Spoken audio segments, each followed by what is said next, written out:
Actually, what we're missing is the financial data. It's required to issue these drives. It has been aggressively marketed, and we have evidence of that now.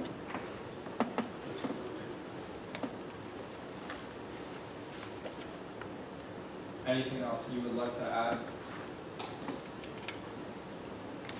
Can you repeat that again? Anything else you would like to add?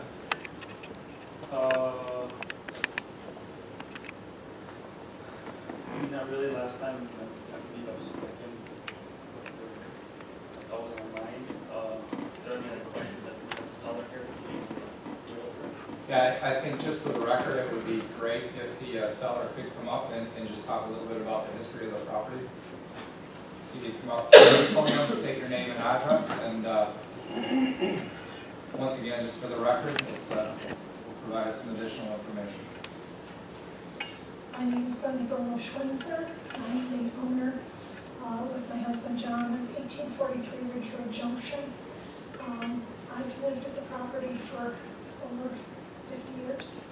I had a dance studio there that I built the addition on, which he's going to use for his business about 46 years ago.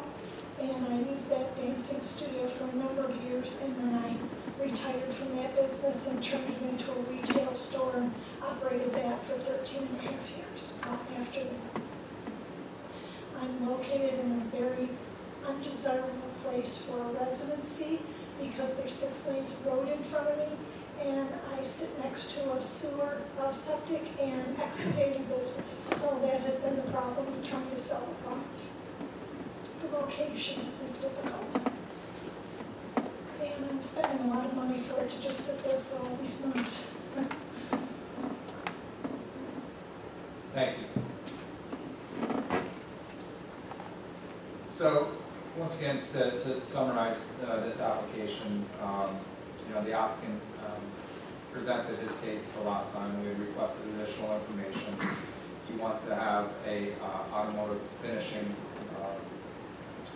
detail shop located on the parcel, which is not an allowed use as a low-intensity commercial district. As we dove into some of the allowed uses for this district, we did come across, I believe, upholstery shops and finishing, but nothing that was directly related to the type of work that you're doing: steam cleaning, vacuuming, light touch-up work on the body, exterior of the body. But felt that this was an appropriate use for sure for this parcel.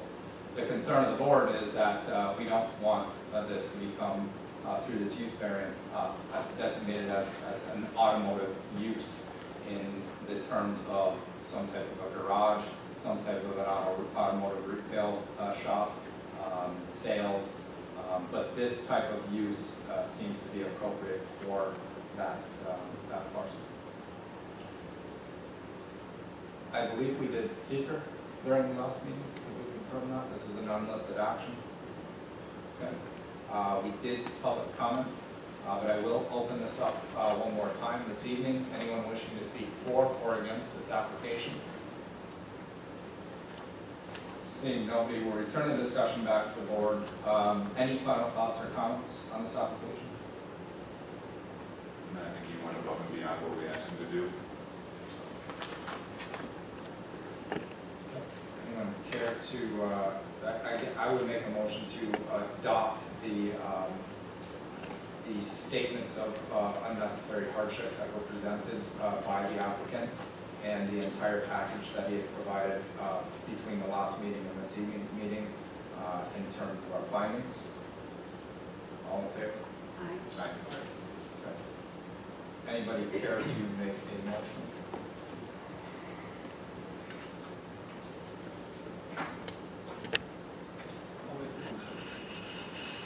I'll make a motion to grant the area variance to Victor Woniak to allow the conversion of existing building into an automotive detail shop on a 0.46 acre parcel.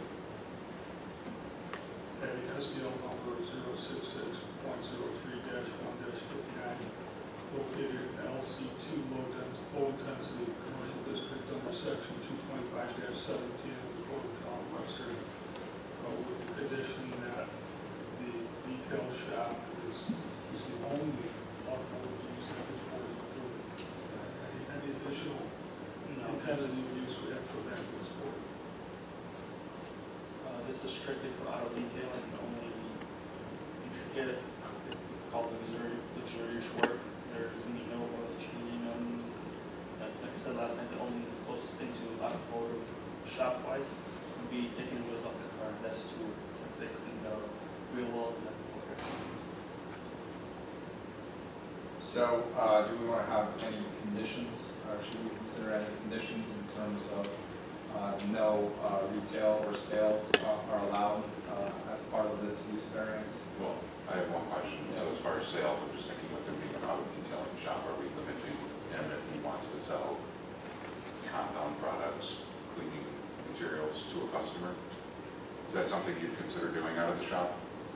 No, I mean, if we do it, let's say we offer like ceramic coating packages and stuff, we do provide customers with kits Yeah. to buy, but as it was like opening as a retail store, then I think we need to be very, somewhat specific, and be very specific, especially around the automotive use.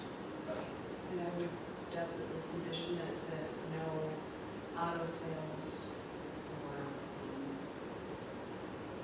Maintenance, related activities. maintenance type business would be No, conducted no inside. mechanical, strictly detail. like for sure. No outdoor storage of cars other than maybe the one that you're, than the ones that you're detailing. Yeah, so basically, with this kind of industry, say, the work I'll be doing is basically we only work 1 or 2 cars at a time. So all vehicles would be inside the also shop or garage. No vehicles would be left outside for that, unless it's gonna be my personal vehicle or something that will be outside. You know, Catherine, you make all these, making all these notes, making Yeah. all part of the motion. Mhm.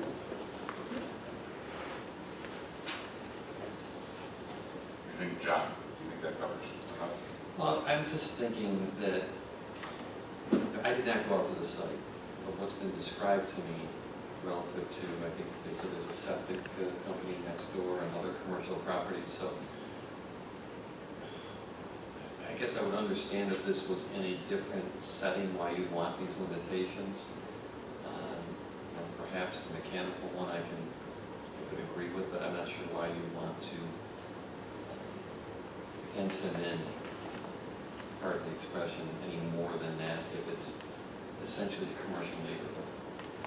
Well, it is, and it isn't. I mean, the next door property to that, there's residential. If you go up to the corner of Ridge Road Junction and Ridge Road, that's a residential home with a back, swimming pool in the backyard, that when you cut down Ridge Road Junction, that's right there on the right.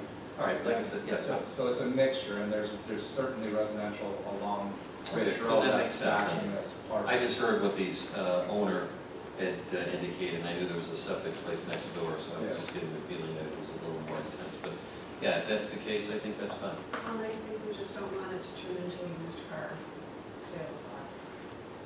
No, for sure. No, I don't mean to. Especially if he's living there. Right, and with you living there, I don't. Yeah. And if he sells this parcel, I think kind of boxing it in somewhat provides protection to the town. So I would recommend the following conditions be applied. Limited to 3 vehicles on site that are not registered to the homeowner, meaning yourself. Is that acceptable? Yeah. No automotive sales. Excluding the homeowners. Right, family. excluding your vehicles, not registered. The family. Yes, family. Understood. No automotive sales and no automotive service will take place. Yes. And we have a second, so we can move I'll to. second. Okay. Mr. Barone? Aye. Mr. Stockenbeck? Aye. Mrs. Volo? Aye. Mr. Newtown? Aye. Okay, you have your use variance. I'm assuming you're gonna move quickly and close on this property. So good luck to you. Thank you. We'll move to the first scheduled item this evening, which is 919 Lothario Circle. 919 Lothario Circle Shed, located at 919 Lothario Circle. Applicant Tristan Burton is requesting an area variance to allow a 9-foot east rear setback where 15 feet is required to legalize an existing 12 by 12 foot utility shed on a .49 acre parcel having SBL number 079.13-4-33, located in an R3 single-family residential zoning district under section 225-48 of the Code of the Town of Webster. Good evening. Good evening. Could state your name, address, and describe what you are trying to accomplish. My name is Tristan Burton. We've been at the property for 11 years. Built the shed 5 years ago. Thought it was in the right place. Came to our attention it was not. I live in 919 Lothario Circle, 14580. Did you, is this shed currently have a permit? No, it does not. There's no permit.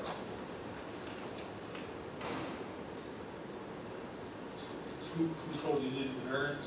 The building inspector doing another project down the site or something? Yes, so we applied for a pool permit and the inspector said that the pool permit was pending the rectification of the shed, which I did not know was an issue, and then the shed variance came as a result of the pool permit.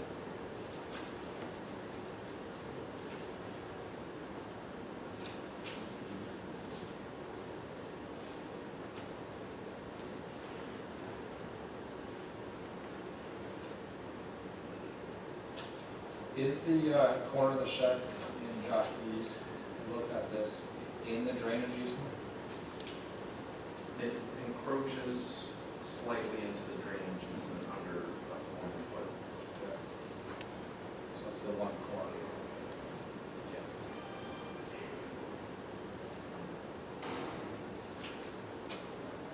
I see why he put the shed. There's large trees right up against the front. I guess if, we're looking at, if he came in without the shed being here and requested this variance, I'm not, we would probably agree that it's an appropriate location, 9-foot separation, 15 foot on one side. If you moved it forward of the shed, it would be a good 20, forward of the trees, it would be a good 20, 25 feet up there. Estimate. Well, and by moving it in front of the trees, it would be more visible to the surrounding neighbors, both across the street and next door. Right now, it's shielded on 3 sides. We do have an email that came in Monday to the town. It says to have made concern regarding the zoning meeting for Lothario Circle. I live next to 947 and diagonally from 919 and do not have any issue with the placement of the shed. Sincerely, Jeff Grenzel. So we do have a letter supporting the location. The other thing I noticed is the lots are wide, but they're very shallow. It's only 141 feet deep. In order for the building to meet its 18,000 square foot R3 zoning, and they're shallow, because they're back-to-back lots, they're wider, but they're very shallow lots. So, had you come in for the variance before the depth of the lot would be factor. Yeah. It appears that there's probably less than 25 feet between the shed and the deck. In terms of, back to your comment on the depth of the lot, and then another 9 feet beyond the depth of the lot. It's the only thing I caution of, is that it is slightly into the drainage easement, and you can take that risk. Been there 11 years. Yeah. Someday they might clean that up. We've seen the drainage ditch actually have water once in 11 years, but it literally came from Ridge Road. Right, it's more so that they can come through and clear that. you know, I to got the it, extent. I got it. This meeting is open to anyone wishing to speak for or against this application. Seeing no one, will return the discussion back to the board. Pursuant to NYCR section 617 in the environmental code, I'll make a motion for type 2 seeker. Second. All in favor? Aye.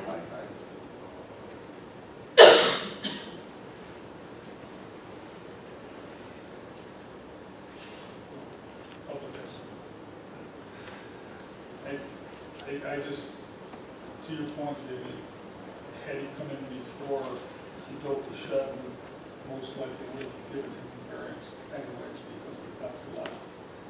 And they're pretty large trees, they're not little saplings, they're signature trees.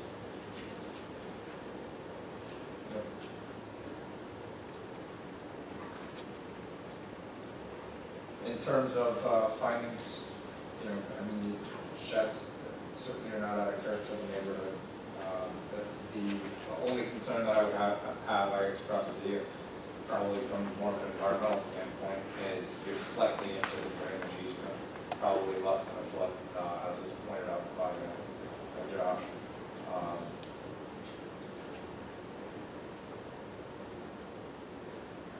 I think it's an appropriate location. You've got 9 foot of separation that's not significant. And, you know, lastly, we more than likely would have thought this was an appropriate location, as Mr. Rowe pointed out, based on the depth of the lot. So, with that being said, I'll move to make a motion to grant an area variance to the applicant Tristan Burton for a 9-foot east rear setback where 15 feet is required to legalize an existing 12-foot by 12-foot shed on a .49 acre parcel having SBL number 079.13-4-33, located in an R3 single-family residential zoning district under section 225-48 of the Code of the Town of Webster. Second. Mr. Newtown? Aye. Mrs. Volo? Aye. Mr. Stackenbeck? Aye. Mr. Barone? Aye. You're all set. Couple of conditions apply. You've already constructed the shed, it's there, but you must come in and get a building permit for the shed, which I'm assuming you want sooner than later so that you can put the pool. Good luck. Thank you. Next up is 1078 Christie Lane.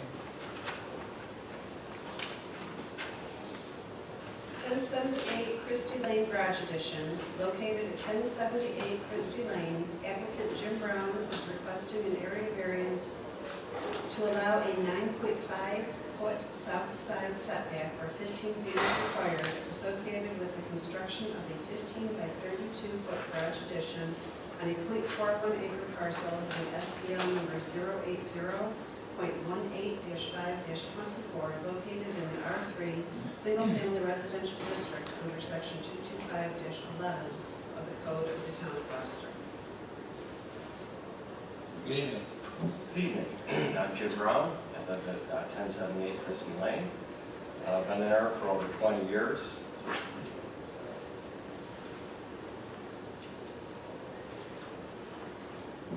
State my area. Yes, looking to add a garage addition on the side of the property, on the garage side. So it'll encroach the 15-foot setback. I'm not able to add on the back of the garage because there's an existing family room there, so the only way to add on is on the side. There's 24 foot 8 inches right now from the side of the existing garage to the property line. So I'll be encroaching it by 5 foot 4 inches.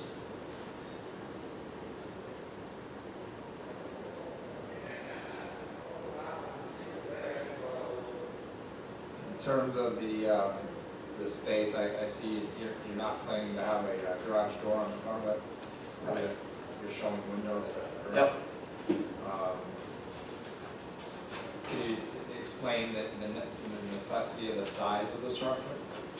Yeah, it's basically going to be a wood hobby shop, and if I were to keep it within 15 feet, I'd end up with a 9-foot garage, which after the interior or the exterior wall is up, would be less than 9 foot on the inside, so that would not be very cumbersome to do what I'd like to, space-wise, be very long and narrow, not very effective, so.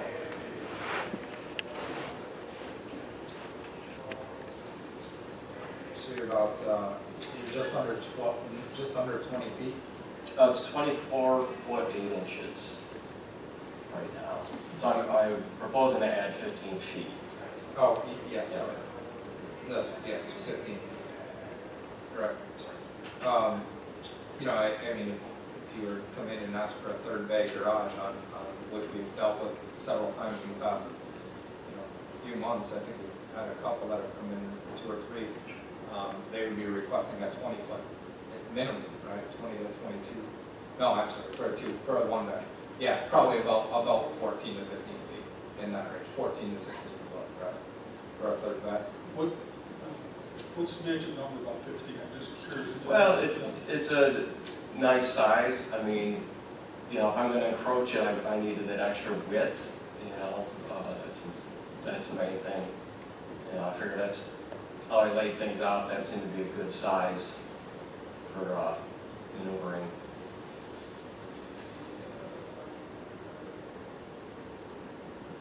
Feet work? No, and the only reason I build, Yep. you always try to keep things even numbers. Sure, So it's sure. 2 feet. Yeah. And it's- Well, and then when you 14 add on, you're fighting for every inch, so it's. And then that would give us 10 and a half. I don't think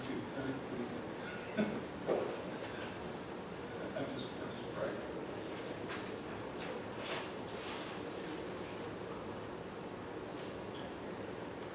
So you're looking more at your recommendations of 10-foot side setback, where 15 is required to lessen that, shrink it down a foot, get it to 10 foot. It's slightly more It's a than standard R3 neighborhood type thing, so I don't know, to me 10 feet's nice and to keep it over, but maybe I feel like maybe I'm splitting hairs with this match. I just, maybe the other board members,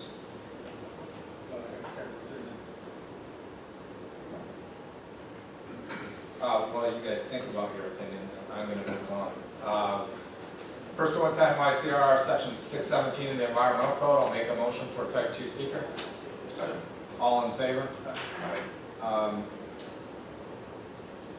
guess we can not do public comment. This meeting is open to anyone wishing to speak for or against this application. If you could state your name and address, please. And while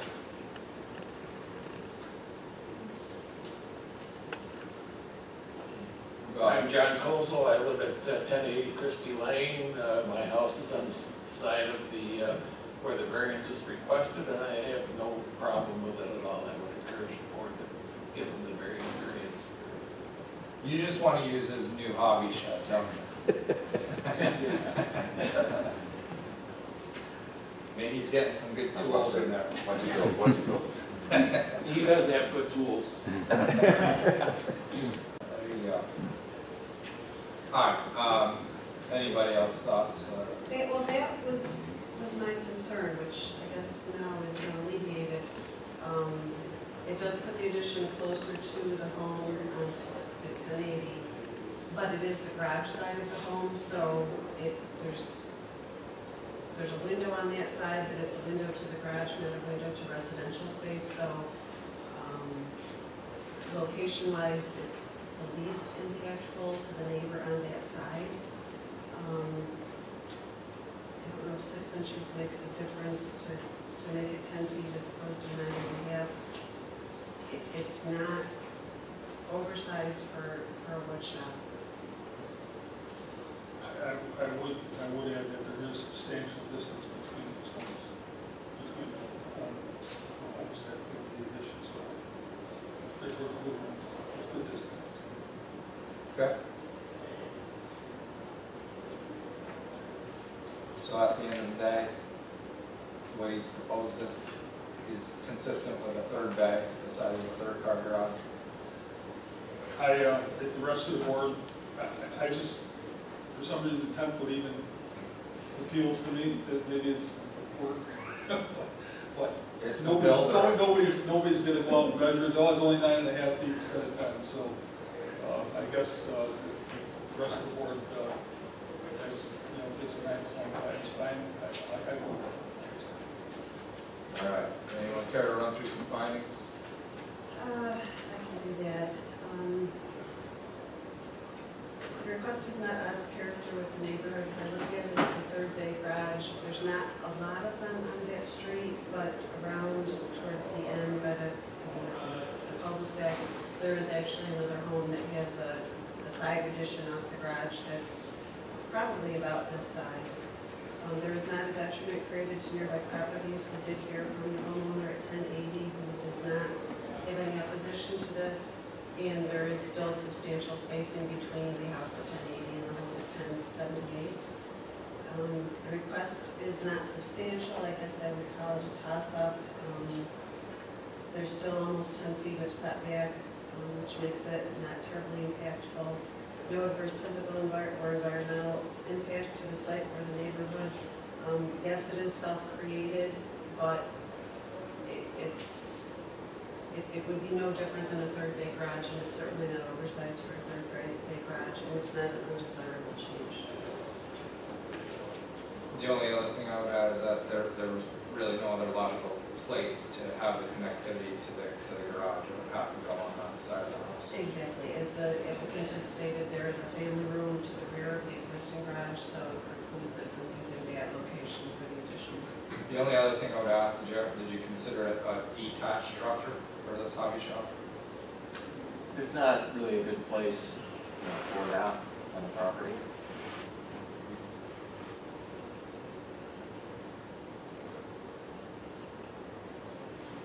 I'll make a motion to grant an area variance, 1078 Christie Lane Garage Addition. Applicant Jim Brown granting an area variance to allow the 9.5-foot south side setback where 15 feet is required, associated with the construction of a 15 by 32-foot garage addition on a .41 acre parcel having SBL number 080.18-5-24, located in an R3 single-family residential zoning district under section 225-11 of the Code of the Town of Webster. Second. Mr. Stackenbeck? Aye. Mrs. Volo? Aye. Mr. Barone? Aye. Mr. Newtown? Aye. Okay, you've got your variance for the addition. Couple conditions apply. Must obtain all necessary governmental permits, including a town building permit, and 1 year meaningful construction is set to expire 1 year from this evening. Thank you. Thank you.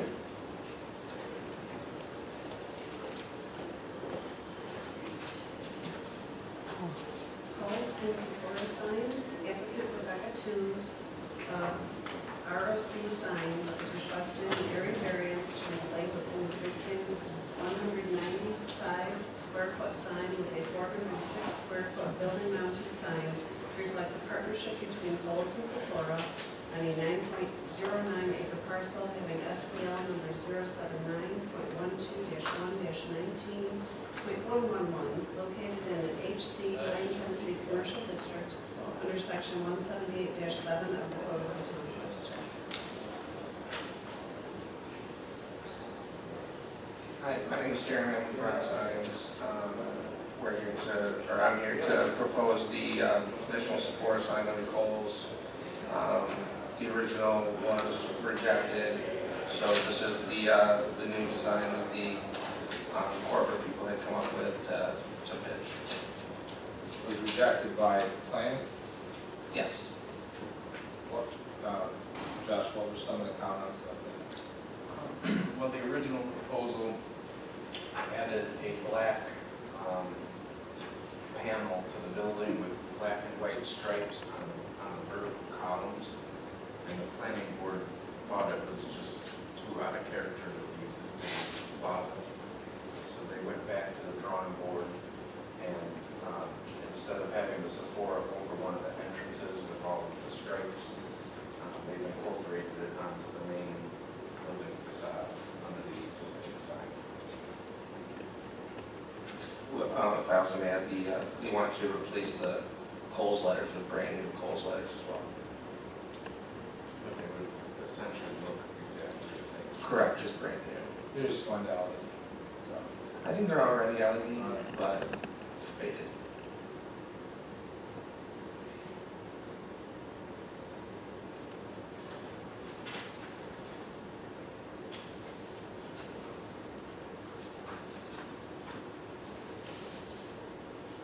Looking at the render, it doesn't, it says 195 and it's up to 406. It doesn't look like they have, unless they made a rectangle on the entire.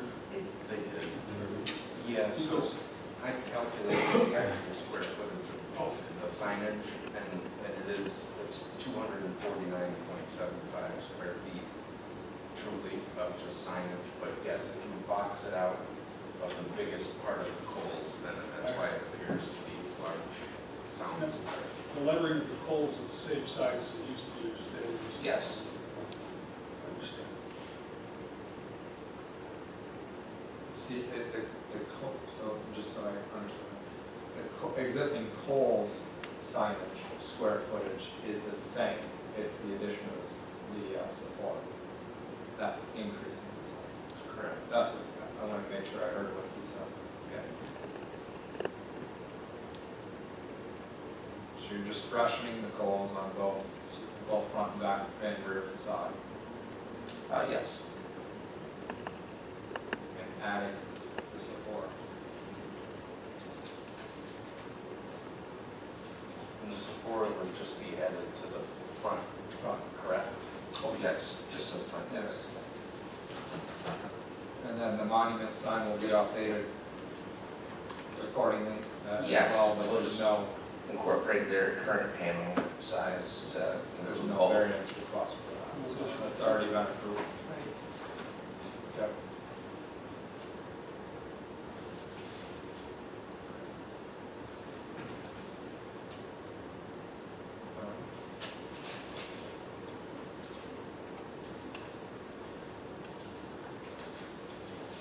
Actually, in my opinion, is the secondary name underneath Kohl's is pretty modest. Right, that's what it's, That is the best way to say it. It's not really changing the comparison, it's not. explain to me how the, I think it was in your cover letter, but how does Sephora, they're not owned by Kohl's, or they're a joint partner? I think it's a joint partnership. They're gonna be a section inside of Kohl's. So it'll operate inside Kohl's. Mhm. Okay. They work. So, This meeting is open to anyone wishing to speak for or against this application.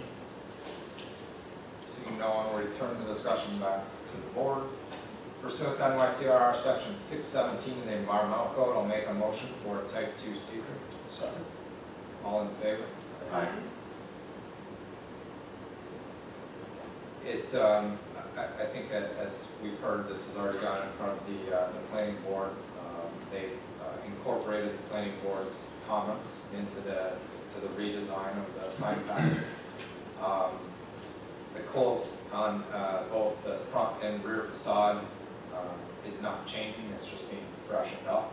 It's the same size, correct? Same exact size letters, yes. So the additional square footage comes with the plus Sephora underneath the Kohl's signage on the front facade. As Mr. Brown pointed out, it's pretty insignificant in terms of impact. I would agree with that. And I don't have anything else. I think that covers the finding, but Obviously, they want to advertise this new business that's going to jointly operate within the Kohl's store. This would be the only way to do it, other than the monument sign, which you are adding to the monument sign as well, but that's, monument sign was previously approved.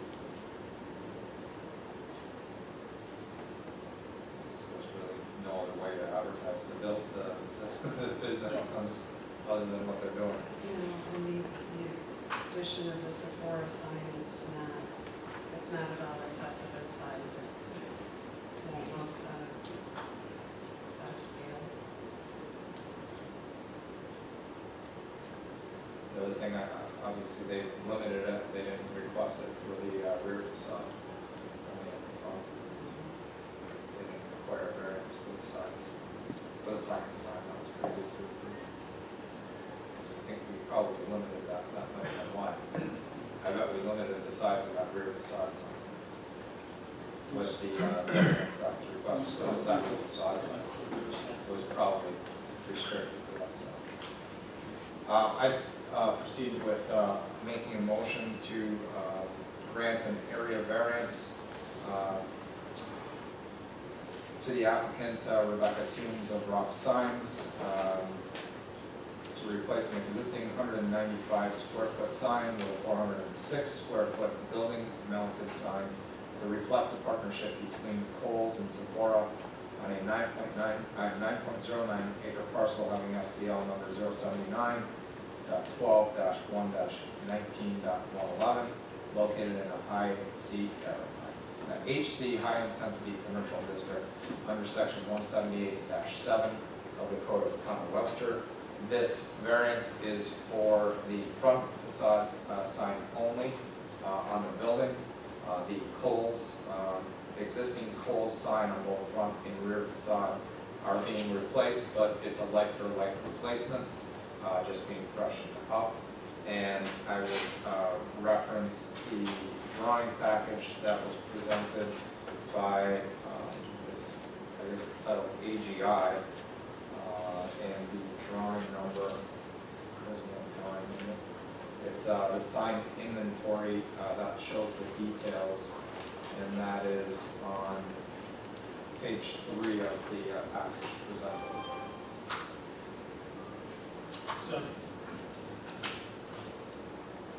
Mr. Newtown? Aye. Mr. Barone? Aye. Mrs. Volo? Aye. Mr. Stefan?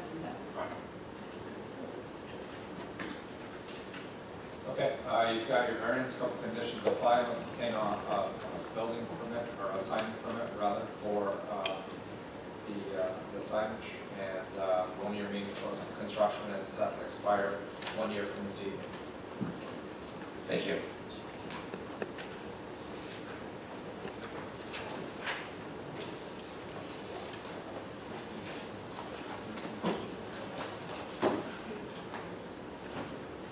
Next up is 570 Ridge Road.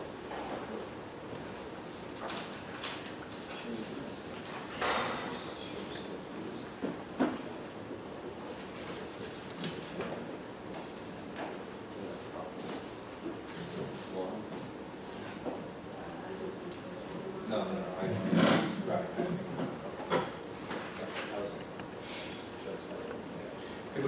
could I just put one question to the applicant that Mr. Root, I'm assuming, are you on duty right now? I am not, I got stuff late at work, I'm sorry for my appearance. No, that's fine, we just. We wanted to accommodate you if you had to were. go out. No, If you've I got time, then have time. then relax and enjoy the show. No, I have time. Thank you. All right. 570 Ridge Road, located at 570 Ridge Road, applicant Growth Place Acquisitions LLC is requesting a use variance to allow the conversion of an existing church building into a single-family residence on a 1.6 acre parcel having SBL number 078.20-1-3, located in an L2 low-intensity commercial district under section 225-16 of the Code of the Town of Webster. Good evening. Hello, my name is Tom Ellis. I'm the applicant for the 570 Ridge Road project, requesting a use variance to use the property as an owner-occupied single-family home. The property is currently owned by New Life United Methodist Church. New Life and I have entered into a purchase agreement that is ready to close but conditioned on the approval of this use variance. At Mr. Artuzo's instruction, New Life has co-signed in support of this application as evidenced by the owner's affidavit, which can be found on page 12 of our application packet. This property first caught my attention when it was listed for sale 5 years ago, due to its unique characteristic as a charming church tucked in a West Webster neighborhood. Over the years, I found myself taking the long way to drive by the property and keeping an eye on the listing. As my wife and I were considering locations to raise our growing family, we decided on Webster, due to the school district, proximity to family, and ease of access to the city of Rochester. We specifically appreciated the character and charm of the old homes in the West Webster Ridge Road neighborhood. With my background of completing real estate projects, I was keeping an eye open for a property that could match up with what we were looking for in a home. I kept going back to the 570 Ridge Road property. I thought the property was well laid out for a use as a single family.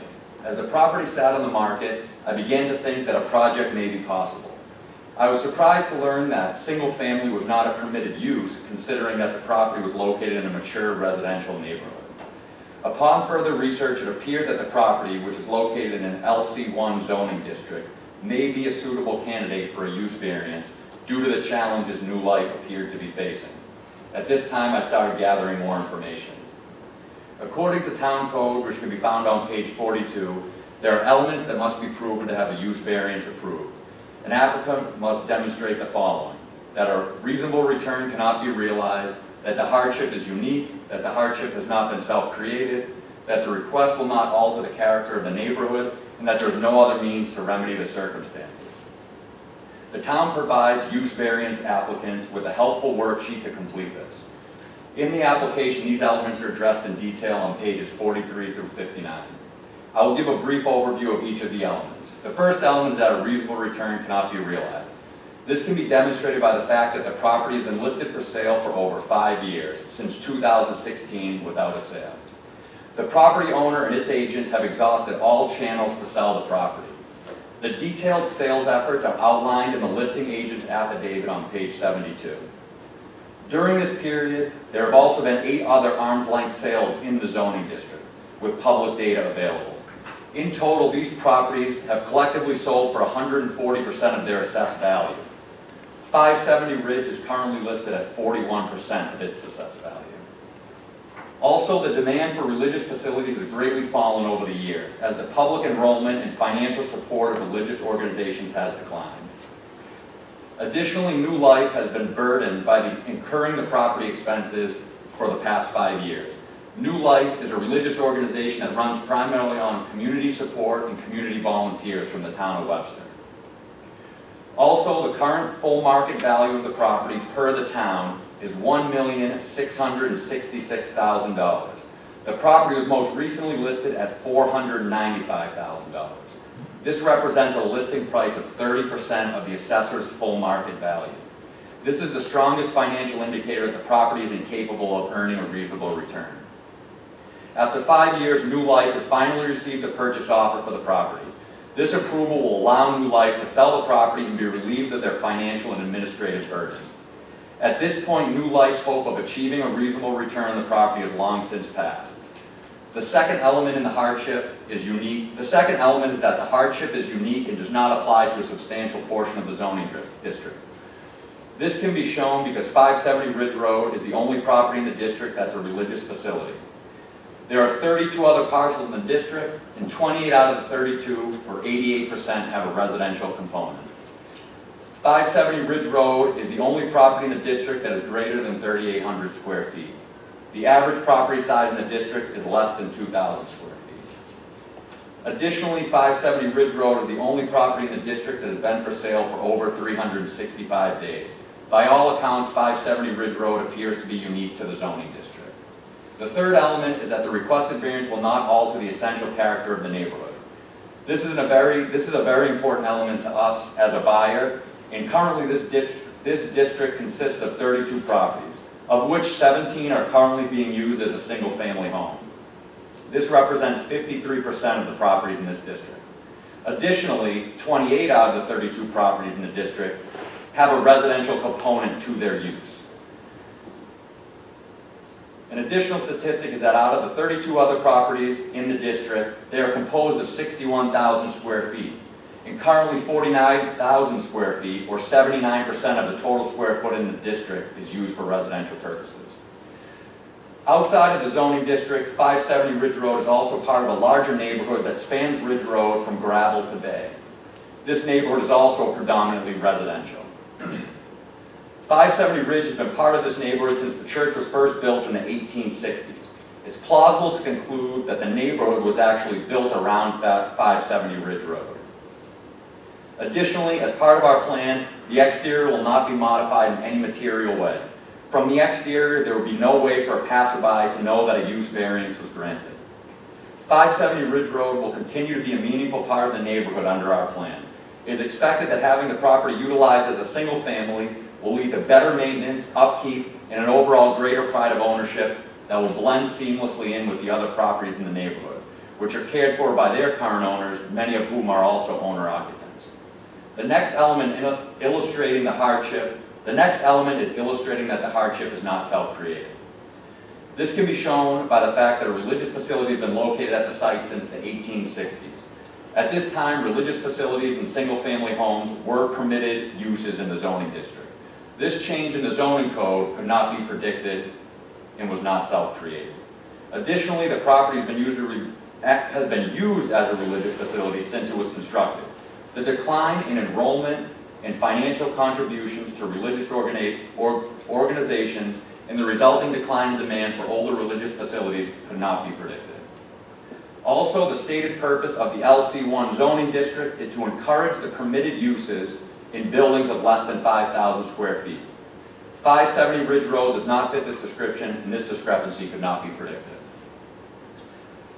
Again, the property's been marketed for sale since July 2016. The owners and their brokers have acted in good faith to sell the property. By all measurable metrics, the property owners are motivated sellers unable to find a buyer. Since all possible efforts have been made by the owner, it cannot be self-created. Finally, it must be demonstrated that there is no solution other than the granting of the variance by which the hardship can be avoided. This can be demonstrated by the fact that, as previously discussed, the property has been marketed for sale since 2016. It's currently listed at 41% of the assessed value and 30% of the full market value. This gravely illustrates the economic hardship and shocking devaluation of the property in a location where most properties sell for much higher than the assessed value.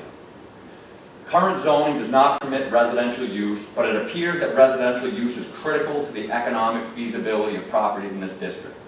Currently, 88% have a residential component. Granting the variance to allow 570 Ridge Road to be used as a single family is the only remedy that removes the burden of the property being utilized for commercial and investment purposes, where return on investment is the sole deciding factor. When used as a single family, a buyer can value the property based on its unique characteristics, location, and intrinsic value. After gathering the necessary information to prove the elements necessary for a use variance, I began putting together a concrete plan for the actual use of the property. Our plan for the exterior of the property is that it will not undergo any architectural changes. Please see the survey and pictures beginning on page 26. From the street, again, there will be no way to know that a use variance was approved. We believe the exterior is the most charming element of the property. The plan is to complete the cosmetic updates and deferred maintenance that are needed at the property. This consists of painting, repair of gutters, railings, sidewalks, driveways, and the clearing of brush and debris. The backyard consists of a large yard and parking area. With some elbow grease, the yard can be transformed from an overgrown lot to a park-like setting. The parking area is an ideal space for kids to ride their bikes and play basketball or street hockey. We envision the neighborhood kids and our children playing in the backyard like we did in our childhoods. Our goal is to keep the character of the building as is, while providing the building with the pride of ownership that is a hallmark of the other properties in this neighborhood. Our plan for the interior is just as simple as the exterior. Please see the attached line drawings on page 39. The current layout is conducive to residential use, so no structural or mechanical changes are needed. This is the defining element in making this project possible. We will not remove any of the physical elements of the property that allow it to be used for commercial purposes. Throughout the space, we will make the necessary improvements required under the building code, including smoke and carbon detectors, electrical, plumbing, ingress, egress, health and safety, etc. The general theme for the property is a clean, minimalist, industrial finish that puts practicality and functionality over high-end modern finishes. We hope to create a home our kids don't want to leave and their friends are asking to visit. The property is divided up into 2 wings, each with 2 levels of finished space. Upon entry, there is a foyer and sitting area that has a wheelchair ramp and handicap access to the building. These will remain intact and the layout will remain as is. This space will also receive cosmetic and aesthetic updates as needed. The west wing of the first floor consists of 4 private rooms. This will serve as the bedroom floor. It is well laid out and private from the rest of the structure. There is a small Jack and Jill half bathroom that will stay as is. The rooms will receive basic cosmetic repairs, paint, carpet, and light fixtures.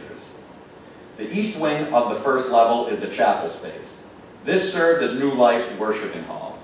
Walking into this room, you cannot help but marvel at the craftsmanship. It is beautiful.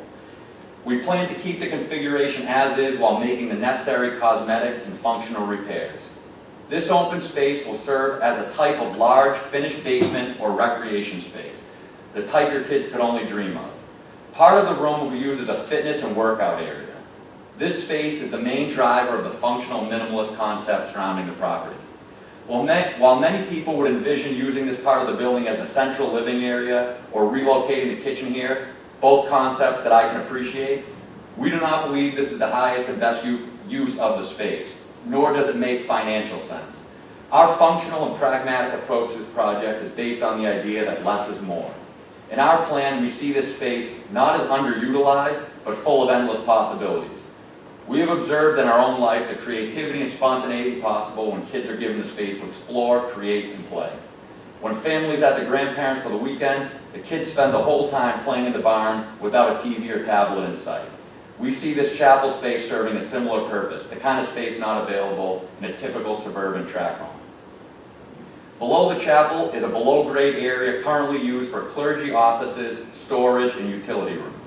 Our plan is to keep this layout as is. A large portion of the area will keep its use as utility and basement storage.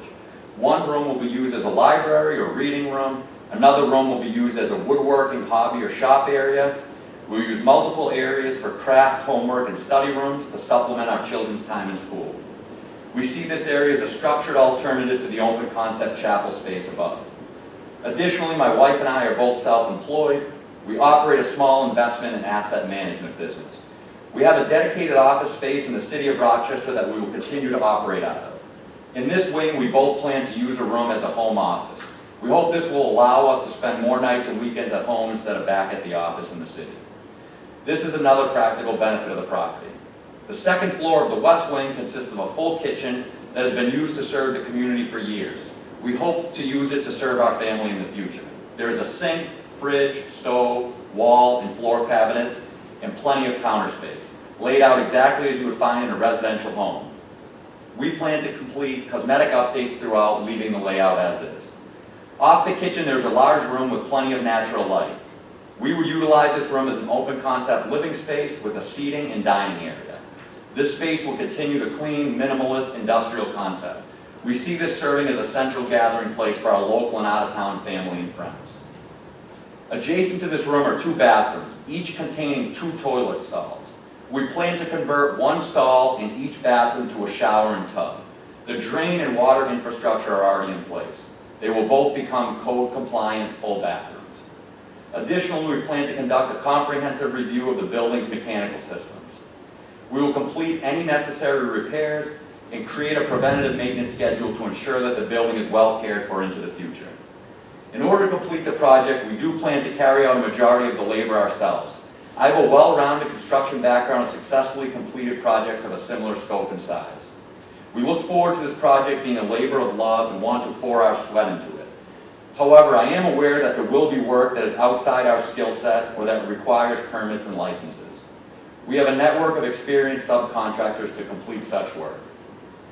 Our interest in this project is to become proud stewards of a beautiful church located in a charming West Webster neighborhood. We think this property will serve as an amazing home that is the foundation of our family's future, while teaching our kids the valuable lesson of taking something and leaving it better than you found it.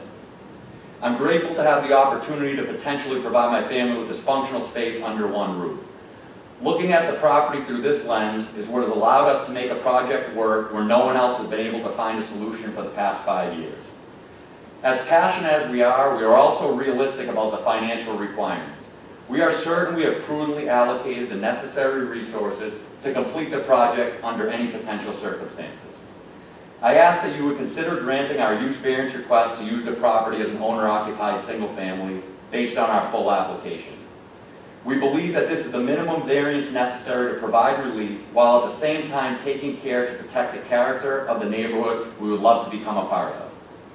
I hope the outline plan supplies enough information so that you can share and support our vision. I look forward to answering and addressing any questions you may have. I would also like to introduce Mark Costello, my counsel from Boyle & Code, who we engaged to help fulfill our commitment to New Life Church. We pledge to them to do everything possible to navigate the use variance process with attention to detail. Both Mr. Costello and Mr. Artuso have been extremely helpful in this process. Thank you for your time and consideration. If you have any questions, I'd love to answer them. Do you have a copy of your presentation? What's that? Can I have a copy of your presentation? Yes. Thank you. I have 2 extras, but I believe we provided 10 by the deadline.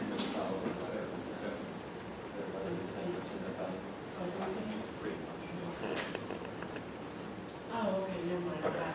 All right, we just read out of it. Does anyone else need one? No, we are good. Thank you.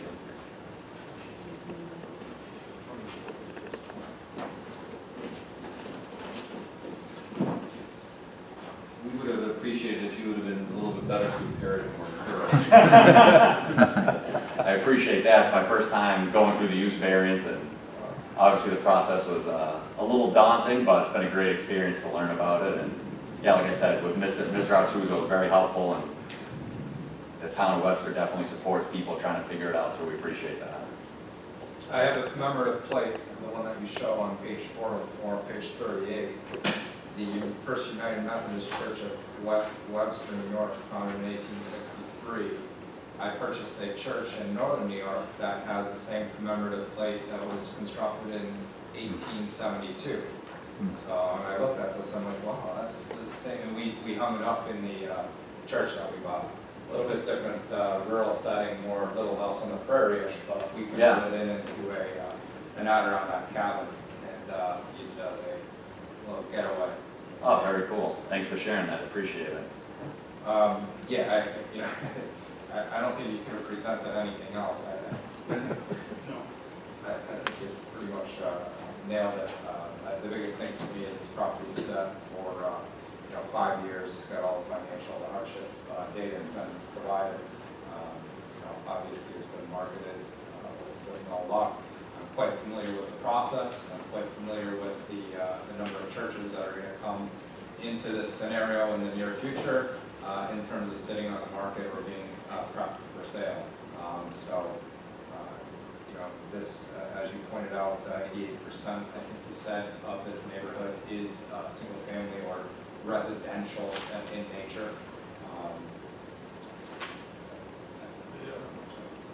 The market on every platform available, and they do, what the realtors do is, doesn't sell, reduce it, wait several months, doesn't offers to reduce it. They did that over the course of 5 years, they reduced it like $500,000. So they did what they needed to do to sell it, and the owners, I can see the financial distress suffered with this property. And it's unfortunate that the church's sakes are just not in demand right now. It's kind of interesting that the neighborhood, the zoning is, the town was trying to kind of push that into commercial, but I don't see it because all those little older homes are only like 20, 30 feet from the road. There's no parking or anything like that. So it's even though the zoning is commercial, it's really better suited for residential purposes. It's only moved up to move south. Right? I mean, the commercial moves south. Right, That- right. That's what a commercial is. Right? Yeah, there's maybe 2 commercial businesses along that stretch, and everything else is a residence of some sort. So they're still in the fix house. It's probably a little more like the LC2 out New Hillway, where it's a combination of residential, commercial, and say a blended neighborhood. That's what it appears to be. Thank you. So this meeting is open to anyone wishing to speak for or against this application. Seeing no one, we'll return the discussion back to the board. Pursuant to NYCR section 617 in the environmental code, I'll make a motion that this is an unlisted action. All in favor?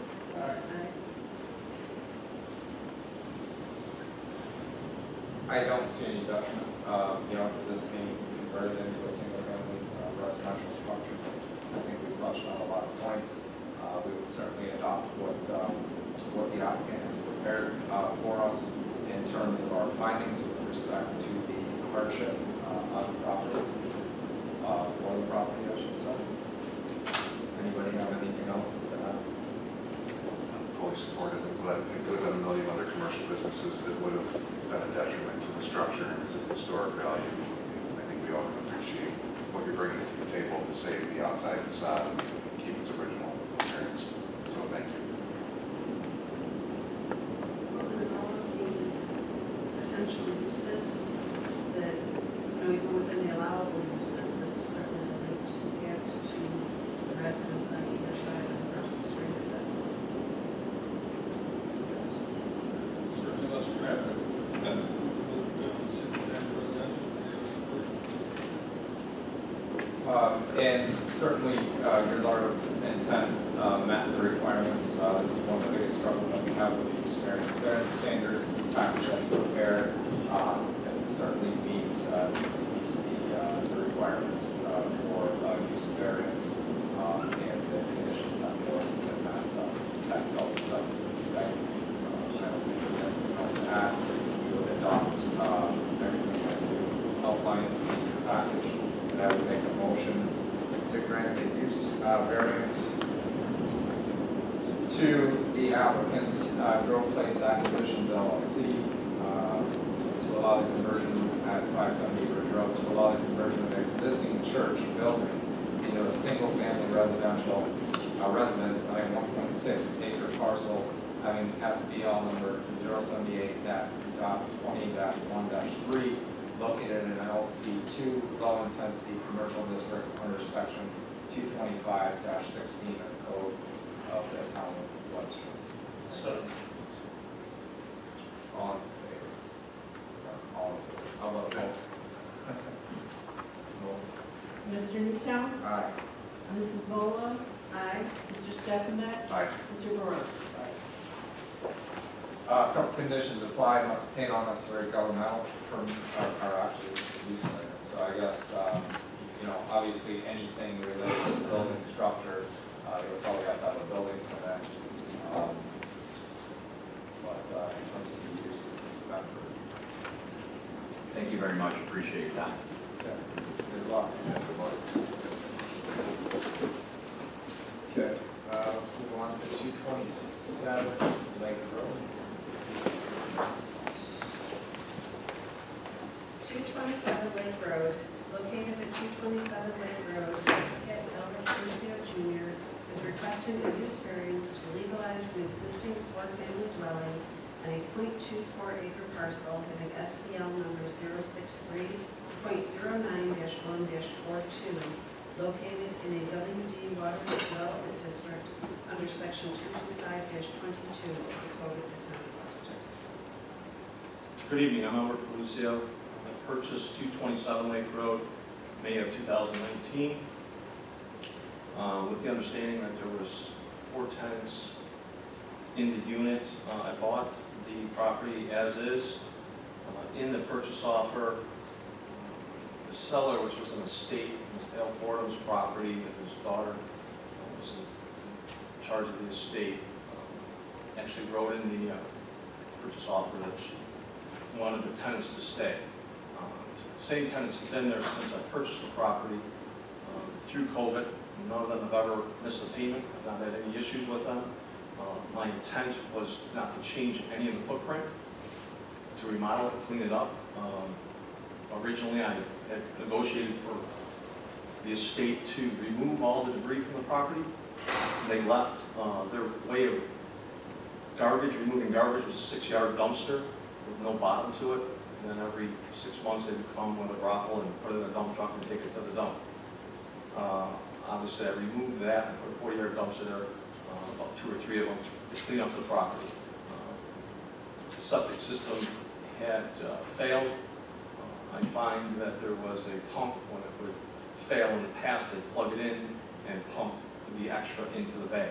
I immediately pulled a permit and hooked it up to the sewer. I added a furnace. I remodeled.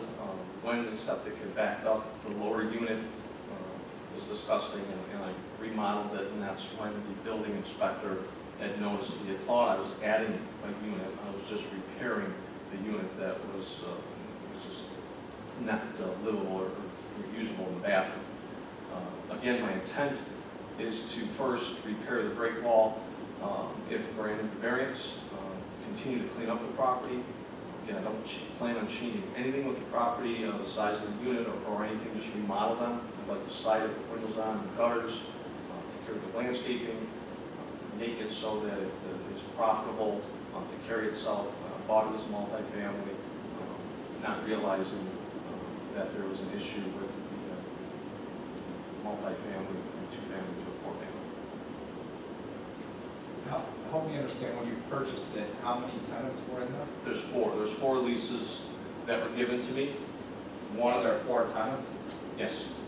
There are currently 4 tenants. Yes. And the COO is for a 2-family? And that COO has been on file for? I don't have it in front of me, but there is quite a history with this property. Several variances were granted back in the 60s for a variety of office, residential, and mixed use. This particular address. But the town, from the town standpoint, it's legal as a 2-family. And over the course of, at some point in history, it was converted, 2 additional units were created. So you got variance to make it 2-family at some point. It's not zone multifamily there. Correct. It is legal as a 2-family. I have some photos of properties across the street, parking lot, Castaways next door. There's other rentals at 245, 247, 249 that are multifamily. I'd like to make this property look nicer and similar to the properties that are to the left of the parking lot of Castaways. Want to see the photos? I can give you those. I have some neighbors from the, I live it down at 68, so there's neighbors down near the inlet. And I went as far as up to 426. I had 4 different letters from neighbors that would like to see the property improved. Again, I don't plan on making any changes to the size or anything. Is this or not? I mean, this is on file. This says this board has jurisdiction through the use of variance to increase. Wouldn't that have Well, the use variances obviously can be granted by the board, as we've seen tonight. Right, no, I understood, but for this, I don't know if I see any distinction. But typically, the issue is, in this situation, would be on whether or not it's self-created. But it's not an issue of strict liability. The board would have to assess all of the evidence that the applicant's providing, which includes 4 units, apparently, that was observable from the road or upon inspection, 4 leases, conversations had with the seller of the property, apparently 4 residences. So I think typically the factor here is whether or not this is something that should have been addressed prior to acquisition. If that were the case, I think it's a much easier call. But in fairness to the applicant in this situation, for all intents and purposes, all the information that was supplied from the seller and that was observable with the exception of going to the town. I'm not sure from what Mr. Artuso said how, in fact, clear those records were. One of the questions I wanted to ask Mr. Cluso was, you said there are other, are those pre-existing non-conforming multiple family, or in other words, are they greater than two-family homes, or are they just other two-family? I believe 245, 247, 249 are owned by the same. I don't know the tax, if they're separate taxes. I know they're multi, with a three-car, or there's a fourth structure with a garage that they all share, but I don't know them. Josh, do you know what those properties look like? Yeah, I have the photos here if you want to see them. they're just to the east of the subject property, with the exception of Castaway's parking lot being in between them. And there are 3 parcels in a row that have multiple buildings on them. And our assessment records indicate that there are multiple residences in each one of those.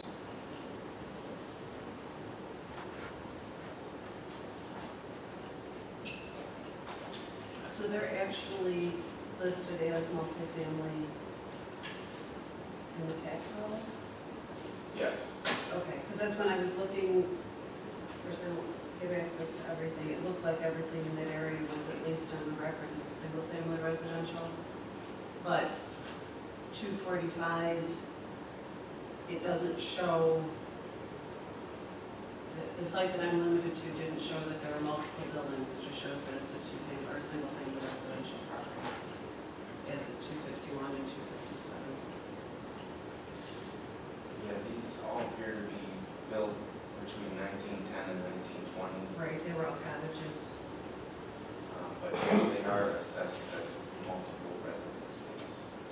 Now, within 257, there's multiple families in there, or there's a single family in each 257, 259, Right, 249, yeah, 245? that's a good point. I do not know Is for that sure. From what I They were observed, single? what I've seen is there's 2 tenants in each building. With only a single entrance? I didn't tour, I didn't get that in depth for the property, just I've seen just more than one family in one unit.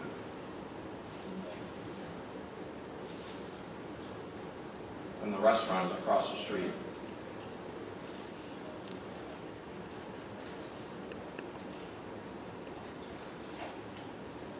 The fire department had reached out to me. They're looking to see if they can get a permit to put a dock out. Because L4, I guess, if you look at the survey map, the triangle piece was purchased by him and added to the original parcel. And in that space, they would like a lease to put a dock out. And that would be instead of the dock that they have down at the Myers property? I guess. I don't. I think they were talking about moving it. Yeah, the town received some grant funds from the state, Okay. part of which was for a permanent dedicated dock for the West Webster Fire boat. Okay. And they've been searching for a location for about 9 months now. And this is one of the locations they're considering. So then that location, you would have the dock and all of the associated parking? The parking that is used now, there's 4 cars. They're right in front. There's 4 spots. For the home? Right, but I'm saying if Oh yeah, where the for that additional use, you could have several other vehicles in addition to the 4 for the Right. tenants. I'm sure they would have to. Again, I don't know what the fire department would have to do for approvals, but I'm assuming that they're going to have engineering and come and present. I'm just saying that they reached out to me and wanted to look at the space.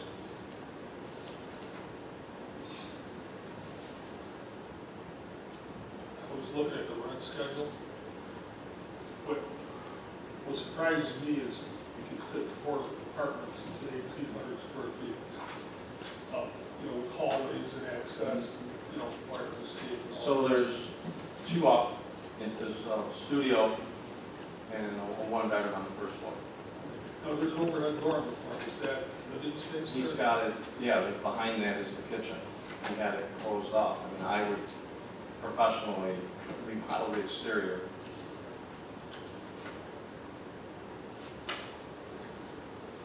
With the new lake regulations, are you allowed to have living space on that floor? So I know with the homes we had further up, with the recent variances, the state DEC, I think it's the DEC, doesn't allow living space on that first floor. So that any of the new houses being constructed, that first floor of living space can only be a garage, it can't be human occupancy. How are the other homes occupied? Pre-existing? Yeah. I don't know, I'm not sure what you're talking about. But I guess what you're saying, if you look at all the newly constructed ones, there's no first floor there. I think it's parking and storage, but the upper floors above the parking is where the state permits living.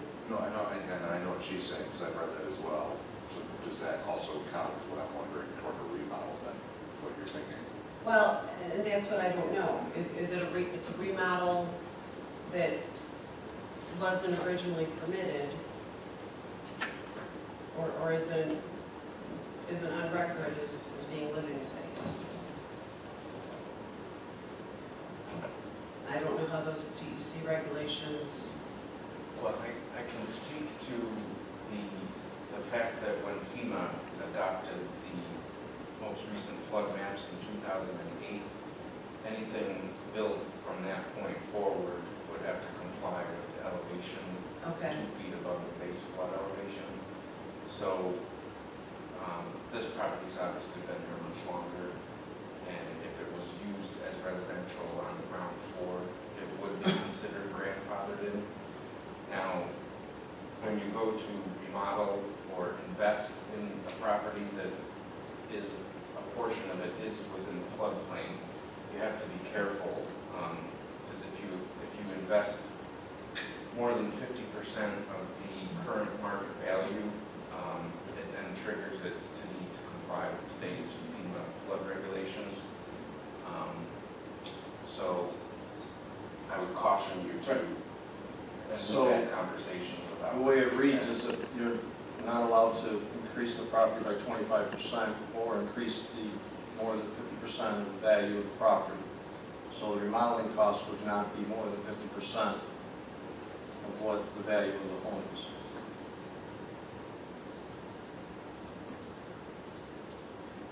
Basically, it needs kitchens, baths, paint, flooring, windows, siding, gutters.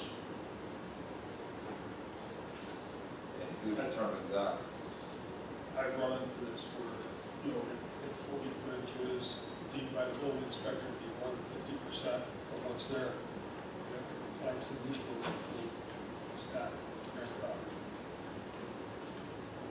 I'm dealing with that right now in my own residence, which we're going to Josh at 68, because I'm the first to fill out the application, I guess, for the state in the area.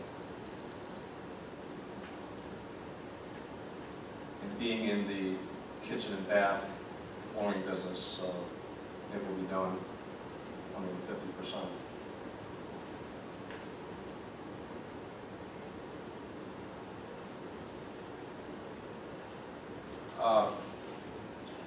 Before we continue the discussion, I'm going to move to, this meeting is open to anyone wishing to speak for or against this application. Nothing.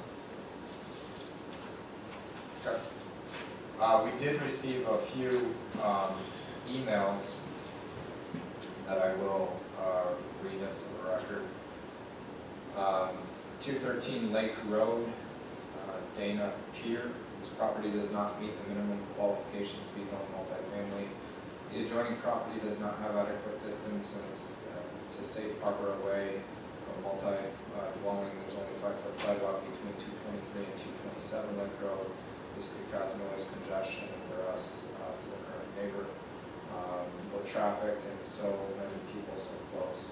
Prior it was used for a business and office. This property would infringe on neighbors. There's no backyard to the building.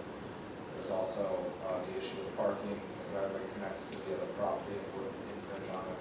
Lake Road is a quiet neighborhood with only single-family dwellings. To bring multiple residents in would be a travesty to our neighborhood. And they strongly suggest that it's not granted. Raymond Smith at 140 Lake Road says the septic system can't take that amount of current residents in the dwelling. It is a hazard and needs to be fixed. The tenants are in and out all hours of the night possible. I see Mr. Pelosi has applied for a variance to make it a 4-unit dwelling. This is never 4 units. You should not be allowed a variance. I'm a current neighbor, and this is not right. Thank you. This one's 216 Lake Road. Alan Tisdale, whose property is right next to my daughter's new house she is working on. There is no room between the building, just a walkway. This concerns me with the idea of multiple occupants. It could be noise, parking issues, and a lot of other things. This is not proper acreage to the building either. There's a lot of traffic in and out, even during the night. I'm concerned with multiple tenants being closed. Is there any other? There's 2 tenants that are working restaurants, the first floor and the second floor. The other tenant upstairs is a framer. And the other tenant that's on the first floor does odd jobs for me, works outside. It's the same 4 cars that have been there since the day I bought it. The septic wasn't complete, it's disgusting, and that's why I hooked it up to the sewer. So a few questions that I guess we were in the public portion of the meeting. Seeing no one else has any comments, that concludes the public portion of this meeting.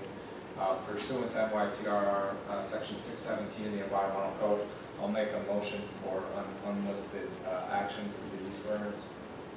So, all in favor?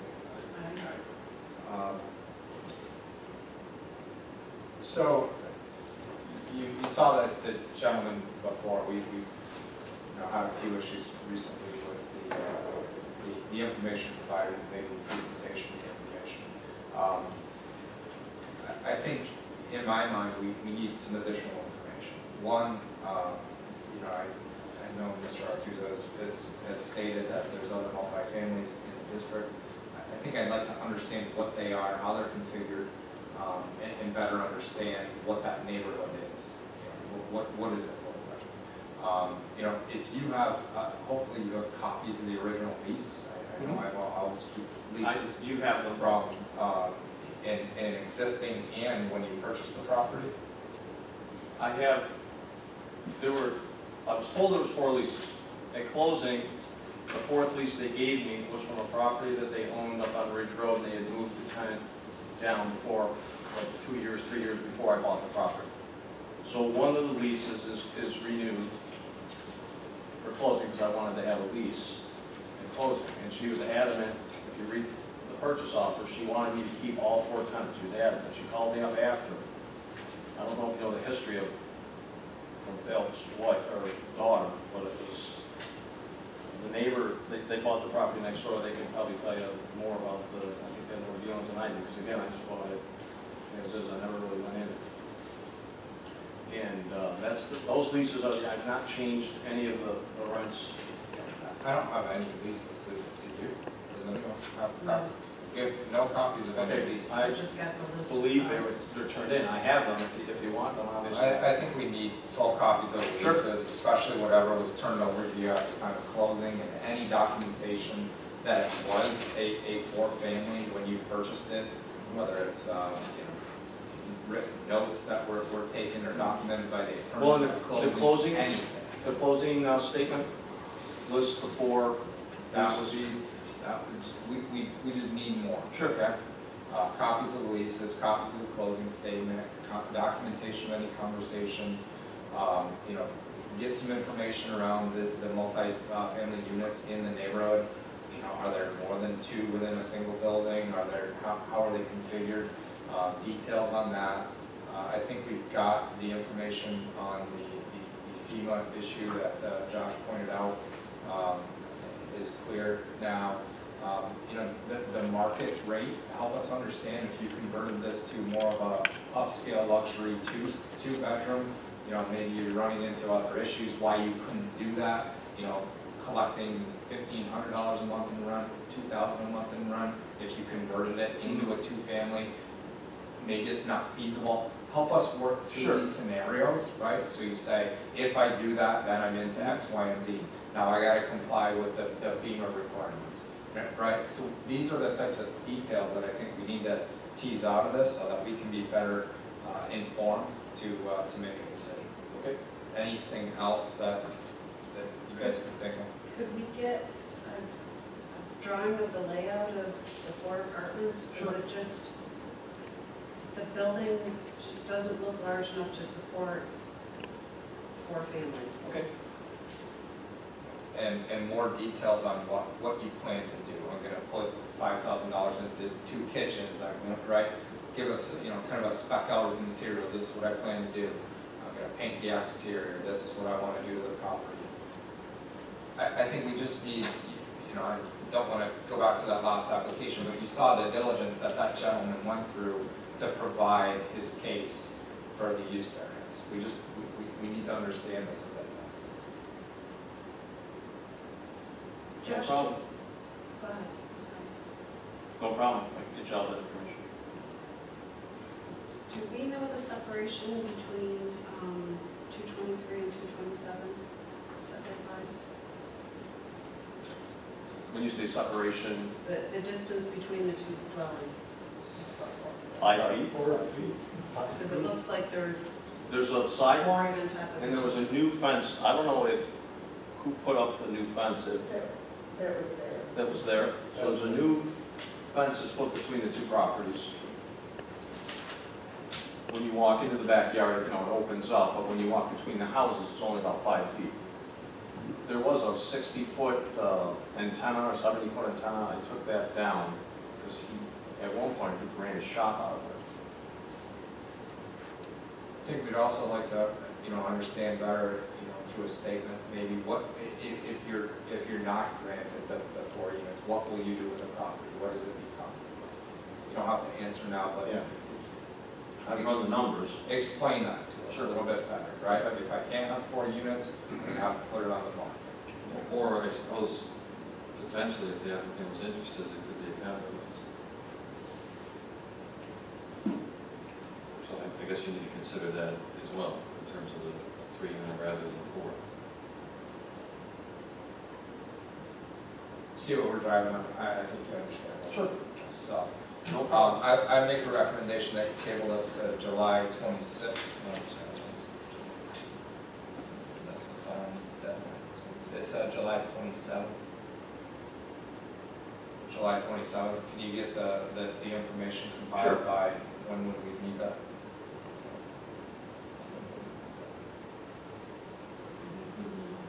At this deadline. Yes. So we need it by.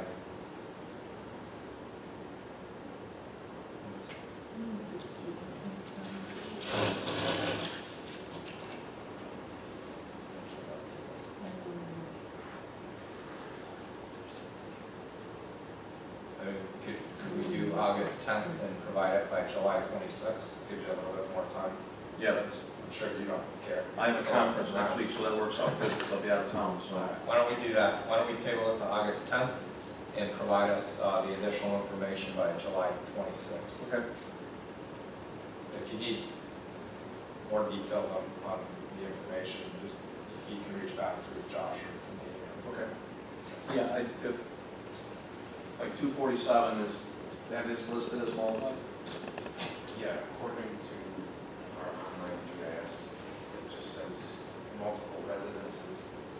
When I get back to the office, we can take a deeper look into some other records to see exactly what those buildings have out of the program here.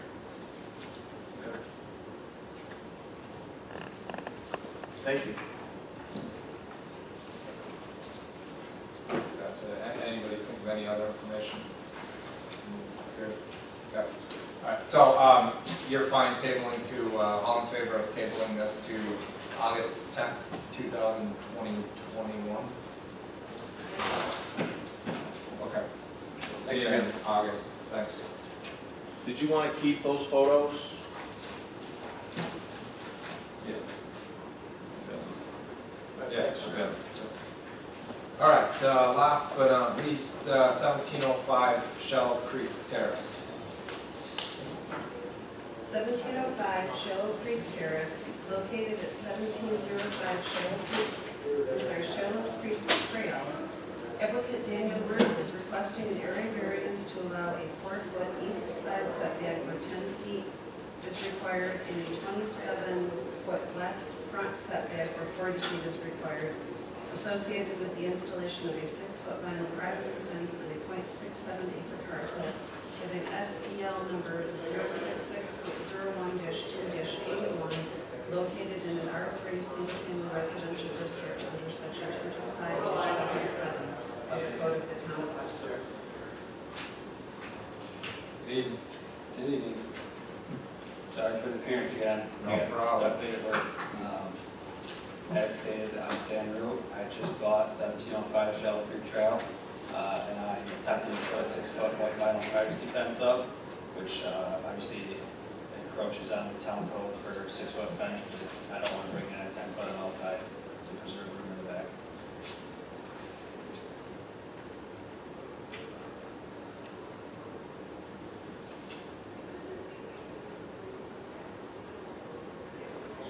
You're right on, obviously, you're right along Salt Road, somewhat of a rural district. I believe there's a lot of fields across the street. I don't know if that's farmland across the street. And then to the north, it would be, oh no, it's, I'm sorry, it's the new development, right? Is going in there? My bad. Corner of Schlegel and Salt, or, yeah, Schlegel and Salt, the new development's going in across the street from you. Yes. South of you is a wooded district, and then the light, I guess there's some light industrial commercial type operations. And then We saw an application like this on the sheriff's department. Yes, sir. Jonathan, no, not Jonathan, Christopher Bell, on the Second Bridge, about 2 years ago. Police dog was trained to jump over a 5-foot fence. It was pretty impressive. So he needed a 6-foot fence. And he had simple request, he was 4 or 5 feet off the line in order to keep the dog able to run. Yes, sir. And that, matter of fact, your dog came in the door, I started ringing your bell, and I'm looking this dog in the face, so, and I'm about 5'10" or 5'11". The dog's looking me in the face. Big dog. It's beautiful. It's, I think it's a private.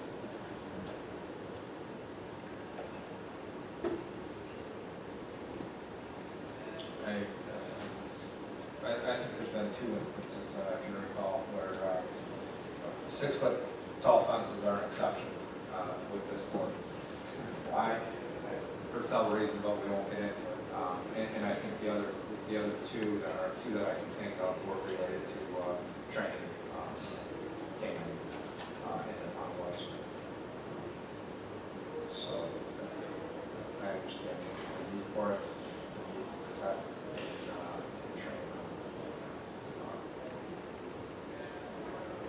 The 4-foot is, I just want to make sure in terms of consistency, that 4-foot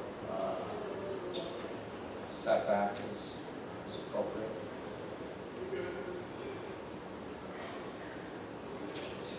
Just how did you hold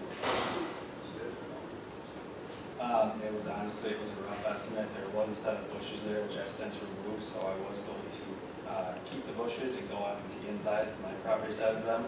I've since removed those bushes, but 4 feet seemed like a reasonable distance, and it gives me room to stay on my property and maintain outside the fence without having to step on my neighbor's property. Now, are you planning on getting a gate on that east side of the fence, or would the gate be on the southern side? I'm planning on having 2 man-sized gates, 4-foot gates facing north, so on each side of the house. Okay. And then 1 8-foot gate at the very back of the house facing south to get my mower in and out to be able to maintain outside the gate.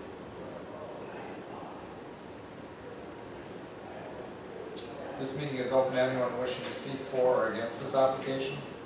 Seeing no one, we'll return the discussion back to the board. Pursuant to section 617 of the environmental code, I'll make a motion for type 2 seeker. Second. All in favor? Aye. Any other questions?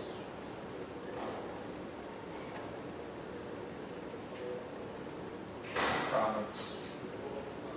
Well, 6 foot at 10 foot is what's allowed. We're at 4 foot for the 6 foot. And then the 27 is because his side yard is the front yard, just salt road. Yeah, right.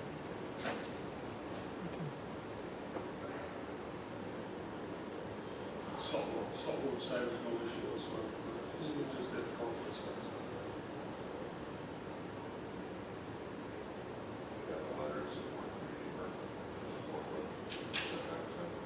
Yeah, it says, We got a letter, yeah. yeah, we give our permission for our neighbor at 1705 Shell Creek Trail to build a privacy fence. We live at 1701 Shell Creek Trail in Borderland. Sue. I can't read her last name. You know how to say it?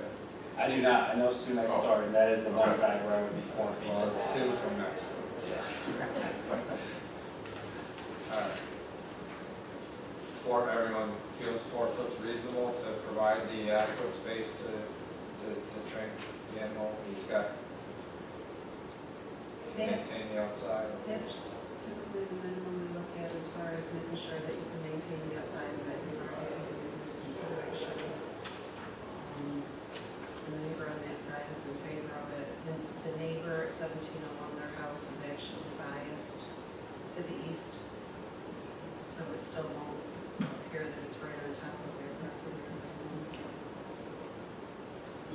This board is generally against the 6-foot fences closer to the line. However, we have given out variances before, which all agrees in the need for that fence. And I think this qualifies as qualifies. Great choice of words, Mayor. Well said. Compelling. Now would you like to go through the standards? There's a genuine need for this. I don't want, that dog, you saw that dog, you don't want him to jump over. Anybody care to go through the standards? Mr. Staff and I want you. That's fun. This request is definitely not out of character, I don't think so, with the neighborhood, especially bordering Salt Road. The dog aside, I think just even staring at Salt Road at 6 feet is a very reasonable request. Let's see, it's not a substantial request, there's no adverse physical or environmental impacts in the neighborhood. It's not an undesirable change, I don't think, for the makeup of the neighborhood either. It's not a significant request whatsoever. So actually, I'll keep moving on then. And I'll make a motion for applicant Daniel Root at 1705 Shallow Creek Trail to grant an area variance to allow a 4-foot east side setback where a 10-foot and 27-foot west front setback where 40 feet is required associated with the installation of a 6-foot vinyl privacy fence on a .67 acre parcel having SBL number 066.01-2-81 located in an R3 single-family residential district under section 225-77 of the Code of the Town of Webster. So, Mr. Stafford? Aye. Mr. Barone? Aye. Mrs. Bola? Aye. Mr. Newton?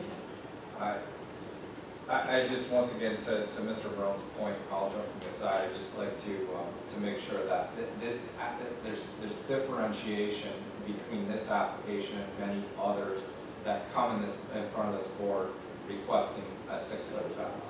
Many of those 6-foot fences are requested on lot lines, which we are highly against. This 6-foot fence application is at 4 foot for all intents and purposes, based on what we're looking at, other than the Salt Road side, 4 foot separation between the lot lines. And as Mr. Barone pointed out, there's a compelling reason for the 6-foot fence, giving that dog as much training space as necessary while seeking to secure the animal inside of the 6-foot fenced-in area. So I just want to make sure that we highlighted that for any other applicants that come in front of us requesting a 6-foot fence. A couple conditions apply: must obtain all necessary governmental permits, including a building permit for the fence, and 1-year meaningful construction is set to expire 1 year this evening. Thank you. Thank you. That concludes this evening's meeting. Thank you for watching. We do need to approve minutes from